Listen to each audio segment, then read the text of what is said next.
Hi guys, I Pooja, welcome to concepts guide. और आज हम प्रेपोजिशन के नेक्स्ट पार्ट को कवर करेंगे। हम ऑलरेडी प्रेपोजिशन के 3 पार्ट को कवर कर चुके हैं, जिसमें हमने काफ़ी वर्ड्स को तो कवर कर लिया था। बाकी के वर्ड्स हम इस वीडियो में कवर करेंगे। सो प्रेपोजिशन को हमने क्या पढ़ा था, जो वर्ड्स हमें पोजीशन के बारे में बताते हैं। तो आइए देखते हैं कि और कौन कौन से वर्ड्स हैं। सो पहला हमारा डिफरेंस है बिलो और अंडर के बीच में। इनके बीच में क्या डिफरेंस होता है, एग्जाम्पल की हेल्प से समझते हैं। सो पहला हम बिलो देख लेते हैं। बिलो का मतलब क्या होता है, जब हम किसी रैंक के नीचे लेवल की बात कर रहे हैं।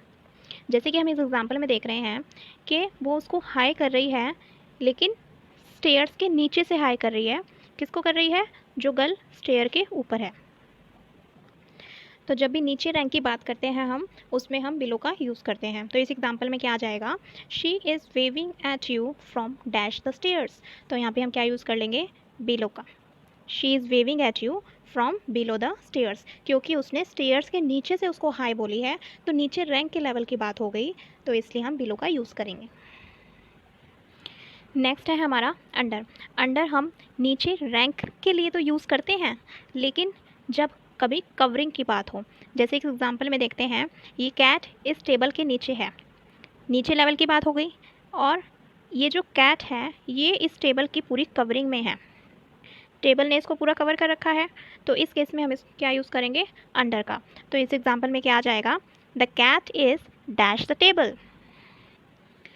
The cat is under the table, क्योंकि यहाँ पर नीचे लेवल के साथ साथ कवरिंग की भी बात करी गई है। नेक्स्ट है एक्रॉस और थ्रो के बीच में क्या डिफरेंस होता है, एग्जाम्पल की हेल्प से समझते हैं। एक्रॉस का मीनिंग क्या होता है, जब हम एक पार्ट से दूसरी पार्ट जाने की बात कर रहे होते हैं, तो उसको हम एक्रॉस में यूज़ करते हैं। जैसे कि हम इस पिक्चर में देख रहे हैं कि ये जो बॉय है, ये स्विमिंग कर रहा है, ये एक किनारे से दूसरे किनारे तक जा रहा है। तो जब ये इस किनारे से इस किनारे तक चला जाएगा, तो हम इसके लिए क्या यूज़ करेंगे, एक्रॉस वर्ड का यूज़ करते हैं। तो इस एग्जांपल में क्या आएगा, he swam dash the river. तो he swam across the river.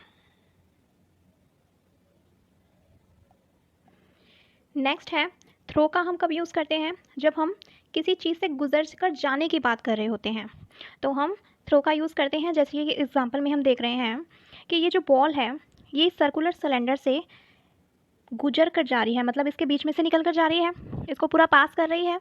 तो इसमें क्या यूज़ होएगा, थ्रो। हम थ्रो का सिचुएशन में भी यूज़ करते हैं कि वो उस सिचुएशन से गुजर रहा है, उस पेन से गुजर रहा है, उस बीमारी से गुजर रहा है, तो सिचुएशन हुआ, उसके लिए भी हम थ्रो का यूज़ करते हैं। तो किसी चीज़ से गुजरना, किसी चीज़ को फील करना, उस सिचुएशन को जब हम फील करते हैं, उस चीज़ से गुजरते हैं, तो उसको हम थ्रो का यूज़ करते हैं।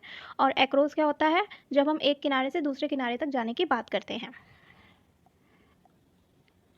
नेक्स्ट है हमारा अबव और ओवर में क्या डिफरेंस होता है, एग्जाम्पल की हेल्प से समझते हैं।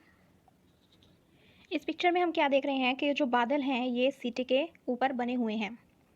तो जब हम कभी हम हायर प्लेस की या किसी पोजीशन की जो हायर प्लेस पे है, उसकी बात कर रहे होते हैं, तो हम अबव का यूज़ करते हैं।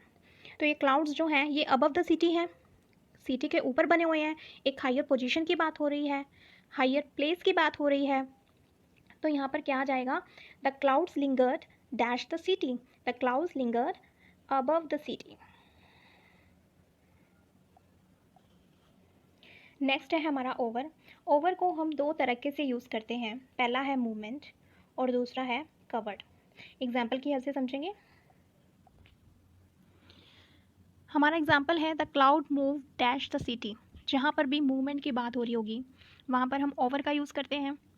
तो हम क्या देख रहे हैं, इसमें जो क्लाउड्स हैं, वो सिटी के ऊपर मूव कर रहे हैं, मूवमेंट में है वो। तो यहाँ पर क्या आ जाएगा, over the city. The cloud move over the city. जब कभी हम कवरिंग की बात कर रहे होते हैं, तो भी हम ओवर का यूज़ करते हैं। जैसे कि हम इस एग्जांपल में क्या देख रहे हैं कि जो ये गर्ल है, इसने अपने नेक को पूरी तरह से कवर कर रखा है इस स्कार्फ से। तो इस एग्जांपल में क्या आ जाएगा, she put a scarf her neck.